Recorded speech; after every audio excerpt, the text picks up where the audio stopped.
Well, Brandon Perna from That's Good Sports has put out his video today for the worst teams in the NFL power rankings, and gracefully and kindly he put the Dolphins at number 11.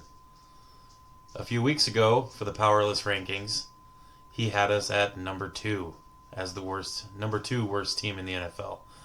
Nothing's really changed except for one little thing. Let's talk about it.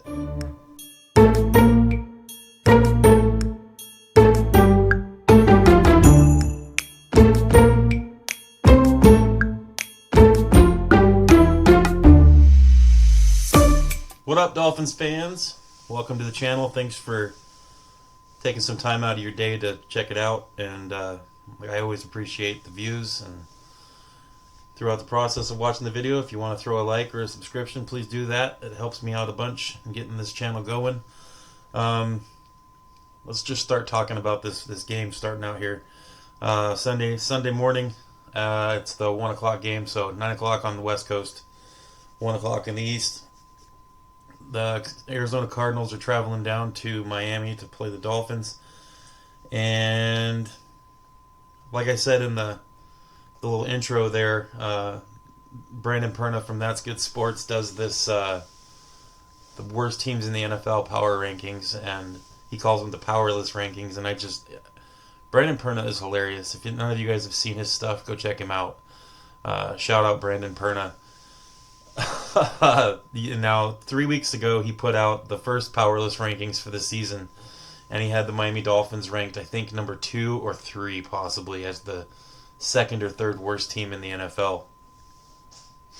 Nothing's really changed, except for one thing that I alluded to, and he put us at 11 today, as the 11th worst team, and said that we were one of the only ones that has an upside, and I kind of agree with him.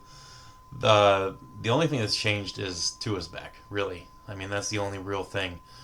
And I do think that lends a little bit of credibility to the offense, just in the fact that we know that the offense isn't going to be as flaccid. So I wanted to talk about the game and kind of give my thoughts on some things, and I got some keys to victory I wanted to go over as well. But first, let's talk about some injuries. For the Cardinals, it looks like they got some injuries. Kevin Beachum, their offensive tackle, he's got a groin injury, and he's a good player. Now he's listed as questionable, but they're not thinking he's going to play. Dennis Gardeck is out with an ACL injury. He's their one of their linebackers, and he's another good player, another important part of their defense. Let's see, Roy Lopez, their defensive tackle, is out with an ankle injury. Max Melton, one of their cornerbacks, got a neck injury, and he's questionable. He's probably going to play. I would expect to see Melton out there. Let's see, who else we got here? Owen Popo, another one of their linebackers, has a hip injury. He's questionable. He might be playing. I'm not too sure on that one. And let's see. The big one that I was noticing was Sean Murphy-Bunting, he's their star cornerback. He is definitely out for the game. So Tua coming back, and I'm sure the Miami Dolphins are going to want to air it out a little bit. Hopefully they stick to some run game stuff, but the fact that Bunting isn't going to be out there is going to be a help for Tua for sure, and for the receivers on the Dolphins. And it's not a whole lot better for Miami. We have some key players that are going to be out, and one of them, we just found out, a day ago that he had an injury. He got injured in practice, and it's not good for him. And that's the let's see here. Zach Sealer, he got poked in the eye or something, and his orbital bone is probably fractured. Now, they're not positive if it's fractured or if it's just bruised. If it's bruised, he could miss a week or 2 or 3. Hopefully, it's just a bruise. If it's a broken bone, they're probably going to have a surgery, and if that's the case, he could be out for a while, which means he could probably be going to the IR if it's broken. So be on the lookout there. Obviously, Tua Tagovailoa is going to be back in the game. He's been cleared and off of concussion protocol. Jalen Waddle is questionable. He'll play. Uh, Tyreek Hill will play. He's questionable, but they'll both play. Um, let's see. Emmanuel Ogba, good news. He'll be back. He's coming. He's going to be playing. So he's no longer. He says questionable, but he'll be playing. Per Mike McDaniel saying so. Cater Kohu is out with a neck injury.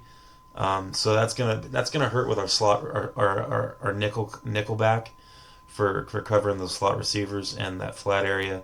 However, with that, we have Storm Duck is questionable. There's a chance he could play. I wouldn't rule him out just yet. So when it says questionable for Storm Duck, it really means questionable. Let's see. Tyreek Hill, I said, was playing. Javon Holland will be back. It says questionable for him, but he'll be there. He's going to play. So that's great news for us. Look for Tyler Huntley with his shoulder injury. It says questionable, but look for him to be taken off of the 53-man roster to make room for some of these other players coming back. He's probably going to go to IR. And Liam Eichenberg will be playing. It says questionable, but he'll be playing. I know he's not the best guard in the game. I know he's got his issues, but he hasn't been playing completely terrible, so we should probably be glad that he's going to be playing. Still no news on River Craycraft and Bradley Chubb. I wish that we had some news there. Yeah, I'm not too sure what's going on there. But we do have, we have a couple players that are going to be filling in, and since we have Emmanuel Ogbah and Javon Holland back, we're also going to be filling that where was I going with that? We have players that can fill in for Cater Kohu in the slot. He's going to be covering slot receivers and stuff, so there'll be players to fill in there, and I wouldn't worry too much there. I think we've got a pretty good chance to play a solid defense against Arizona. The big thing, we just got to worry about containing Kyler Murray. He's small and he's fast, so he's not going to be pushing through a lot of initial contact, but he is elusive, to say the least. So we got to kind of keep an eye out for him. It looks like it doesn't look that bad when we look at our players. We have two players that are going to be filling in for Cater Kohu. Now, if Storm Duck plays, he's going to play a little bit there. We actually have three players that could fill in. I'm going to start with the one that probably won't play as much, and that's Siran Neal. And the reason he won't play, obviously, is because he's a special teams guy, and he does really well on special teams. He's one of the few bright spots on special teams that we have. So I wouldn't look for him to play too much corner, but he'll be available. And we also have, and this is what I'm excited about, Cam Smith is back, and he's going to probably get the start. And he's going to be backed up by Ethan Bonner at the nickel position. So we'll finally get to see Cam Smith with a start where he's going to be the guy, and he's going to be expected to cover some starting receivers in this league. I feel like the nickel position is going to be good for him. We haven't seen him play nickel very much, so we haven't seen him play very much at all anyway. So I'm excited to watch him play. Also, Ethan Bonner, he hasn't played much, but he did get to play a good amount in the Kansas City Chiefs playoff game last year. I know that game was hard to watch, but when he came in and filled in and started playing, he actually played really well. He was one of the few bright spots in that game for the Dolphins defense. I really liked what I saw from him, and I've been excited all year to see him get a chance to play. So this is going to be that game where we're going to see him get some healthy snaps and watch him. He's a good player. So just watch out for that. And I think that pretty much covers our injuries. Let's see. With that injury to Zach Sealer, You're going to see some other players coming in and out. We're going to have Ogba rotating around. Also, Mo Kamara is going to get some play time this week, and I think that's a good thing. He's a new player and he's raw, but this is how you get a player better. This is how they improve. They get snaps, they get reps, they get ops, and this is one of those times where he's going to get that. So, Mo Kamara, he might end up being just a big boost to that defense. Some fresh eyes, some new energy on that line on defense. I want to see him play this week. Aside from the game itself, there's a lot of players that are going to be in there on defense that I've been wanting to watch. Cam Smith, Ethan Bonner, Storm Duck if he plays. Hopefully Storm Duck plays, because that guy's a beast. He's not only got the coolest name in the NFL, he's a good player, and he's just getting better and better every time he's on the field. So I want to see him. I want to see Ethan Bonner. I want to see Cam Smith. I want to see Mo Kamara. I want to see more of Deshaun Hand and Chop Robinson. Chop has gotten so much pressure, and he's gotten into the backfield almost every play, but he just can't seem to finish. So this is that game. I want to see some sacks. I want to see the defense finish these plays. Calais Campbell already admitted in an interview that he was going to have to play more to make up for the fact that Zach Sealer's not there, and he might have to play a couple of different positions on and off. So I think it'll be good. I think it's going to be okay. I'm excited to see what the defense can do this week. We got another interesting challenge with Kyler Murray. It's not just a straight up defend 11 players. When you have a quarterback like Kyler Murray, you're not just defending 11 people on a team. You're defending 12, because basically Kyler Murray's not covered. He's a quarterback, and most teams can write the quarterback off and not have to worry about them, sprinting down the field for 60 yards, And Kyler Murray's not that guy. You got to worry about him. They're going to have to set somebody aside to follow him. They're going to have to really, really push on our outside tackles, or our ends, because our ends are going to have to really, really set that edge and keep it there. They're not going to be able to wander off and try to get to the quarterback. They're going to have to hold those edges to make sure that Kyler has nowhere to go. And if he is going to go somewhere, he needs to run straight up the middle, right into Muhammad Kamara, Emmanuel Ogba, and maybe even Benito Jones or Brandon Peely. It just depends on who they play there, but that's what you want. You don't want Kyler Murray getting to the edges. So that's one of the things that they really need to focus on here in this game. I do think the defense is going to be okay in this game. I think they're going to do a good job. In the interviews this week, all the defensive players seem very, very excited for this chance to play against Kyler Murray, especially after last week where they kind of let Richardson, the QB for the Colts, Richardson, they let him kind of run all over him a little bit near the end of the game there. And part of that is because Anthony Richardson is such a beast. He's a big guy, 240 pounds, and he was hard to tackle.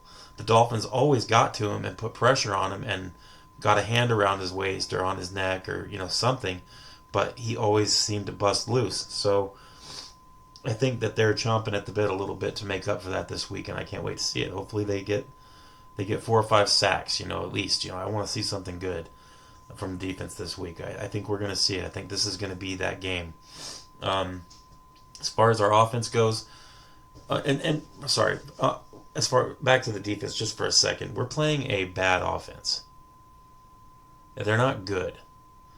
They do have a good running back, and we need to watch that. But that's part of the whole set the edges with the ends and make sure that they kind of stay home, because that'll make it harder on the running back to get upfield. So basically, if our defensive line does their job in this game, their offense won't do anything. It's just that simple.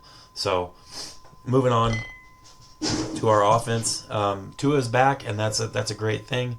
Our running back room is healthy, and I think that we're not going to see the 2 turnovers that we saw last week from this team this week.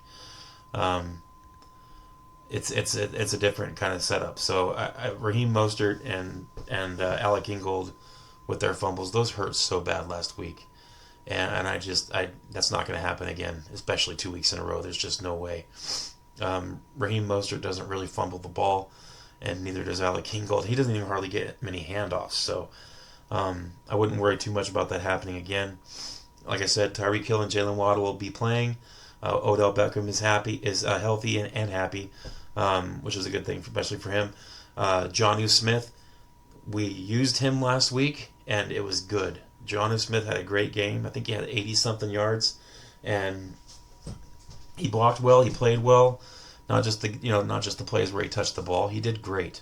So hopefully now that Tua is back, hopefully they continue to feed Jonnu Smith the ball at the tight end position, because I really think that's going to help open up not just the rest of the passing game, but I think that's going to open up the run game a lot too.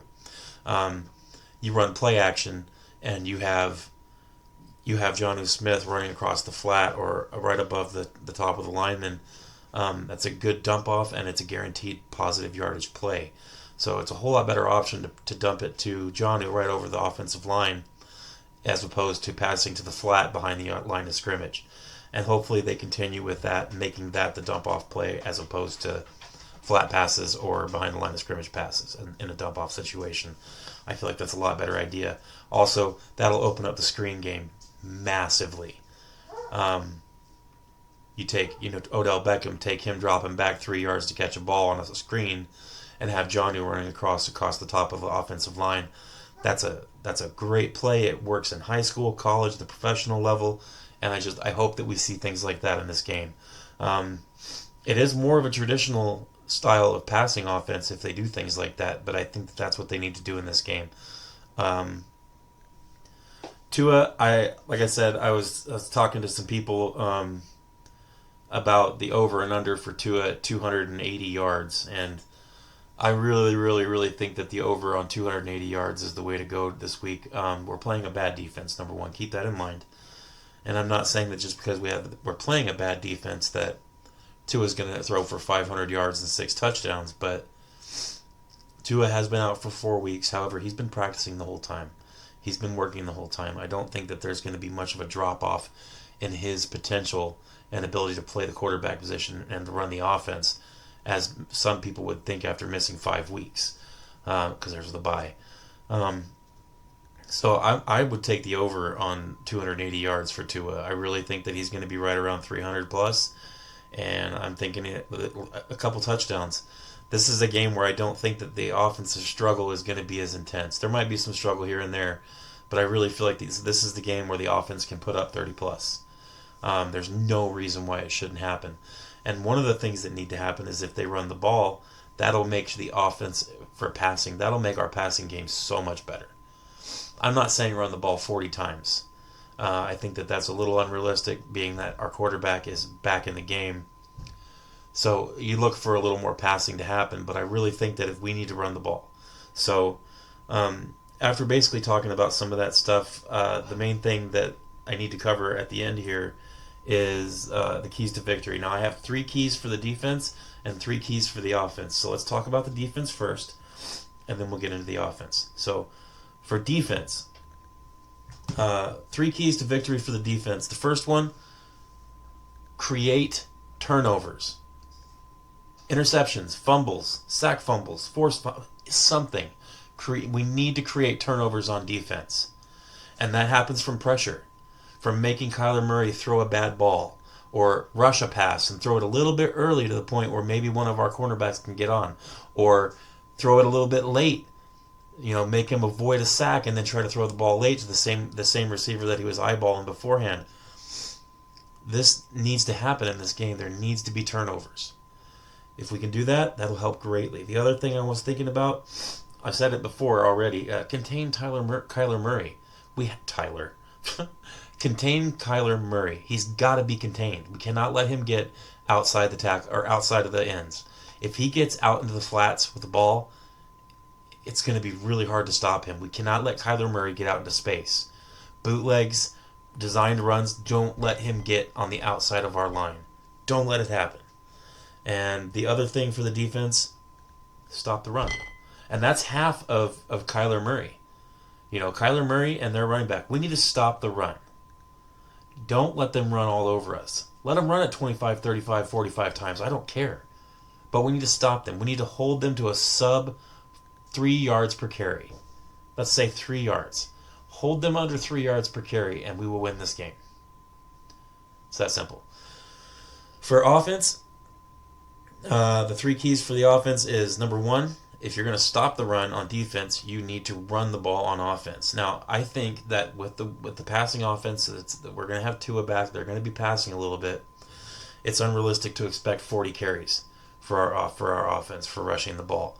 But if we run the ball 20, 25 times, that will help our passing game so much. And if we run the ball 25 times, with our running backs averaging, I think, 6 yards per carry between the three starters, or our top three running backs, I think it's like a 6 yards per carry average between the 3 of them. That's more than enough. Just keep doing what you're doing, offense. Run the ball. Another one, Tua. I'm not saying Tua needs to throw touchdown passes. I'm not saying Tua needs to play perfect. But Tua needs to not turn the ball over. No turnovers. No interceptions. Just don't throw a pick, Tua, in this game. Don't throw a pick. You need some confidence. I want you to throw touchdown passes, but it's not necessary. What's necessary is no interceptions. And the other one that I was thinking, this doesn't even involve the players. The third point for victory for the offense, it goes to Mike McDaniel. Call a good game, bro. That's it. That's all you got to do, Mike. Call a good game. You want to waste the time out on a challenge that ain't going to matter or something stupid like that? Go for it. Just call a good game. Call good plays. Don't get too creative. Don't get too crazy. Don't start throwing a ton of pre-snap motion in just because Tua's back under the ball. Start it out simple. Call a good game. So that's it. That's what needs to happen. And I guarantee you that if one or two of those things on each side of the ball happens, we're going to win this game. Defense needs to create turnovers, contain Kyler Murray, and stop the run. Offense needs to run the ball. Tua needs to have no turnovers. And Mike McDaniel needs to call a good game. That's it. That's it. And I just wanted to touch on another thing here really quick before I get out of here. I know it's a longer video, but it's a preview. What do you expect? I wanted to talk about fans and our fan base as Miami Dolphins fans. I know that we're jaded. I know that this is not something that the fans deserve to be a part of. You know, after everything that's happened and all the things that we go through on a yearly basis, the fans don't deserve it. And I know that you're jaded. And I know you're feeling kind of negative and beat down and kind of burn it to the ground. You can't be serious about burn it to the ground. We're just not there yet. Let's see how these next few weeks go. And then we'll have a better idea on how the season should go from there. But all I'm asking is that you stay faithful. I know it sucks. Believe me, I've been a fan since I was 2 years old. I'm 41 now, almost 42. 42 on Monday. It's a long time that I've been a fan. There's some fans that have been fans longer, and they even have a better attitude than I do about it. So some of you newer fans that are feeling a little jaded, it could be worse. And all you older fans know exactly what I'm talking about when I say that. It could be way worse. So let's just have some faith. Let's cheer the Dolphins on here. Let's put some good vibes out there, and let's see what happens here on Sunday. So thanks for watching the video. Give a like.